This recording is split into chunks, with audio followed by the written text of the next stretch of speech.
क्यों डर को प्राणियों की सहज प्रवृत्ति कहा जाता है, जबकि मातृत्व इसे पूरी तरह निष्क्रिय कर सकता है?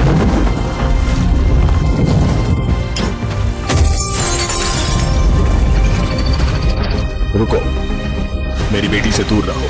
कहानी की शुरुआत में उलटे संसार के राक्षस विकना ने नैन्सी की छोटी बहन पर अपनी दृष्टि डाल दी। उसने भेजे गए राक्षस कोतों को होली के कमरे में छत के सहारे भेजा। होली डर से चिल्लाई और भागना चाहा, लेकिन बाद में वह उस राक्षस के चंगुल में फंस गई।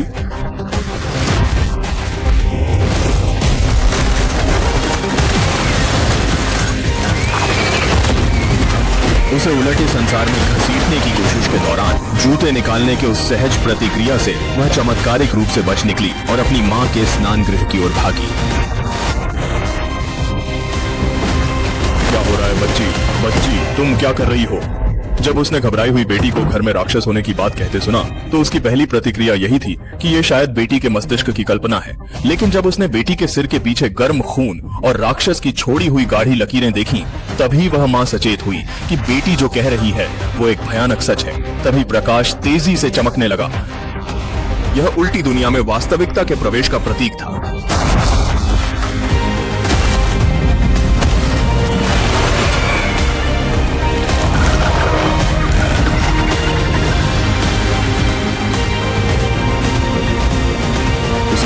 बाहर मौजूद पिता ने घर की रोशनी में अजीब गड़बड़ देखी और तुरंत घर लौट आए। उनकी उपस्थिति ने राक्षस का ध्यान बंटाने में मदद की, जिससे बाथटब के नीचे छिपी मां और बेटी को थोड़ी राहत मिली।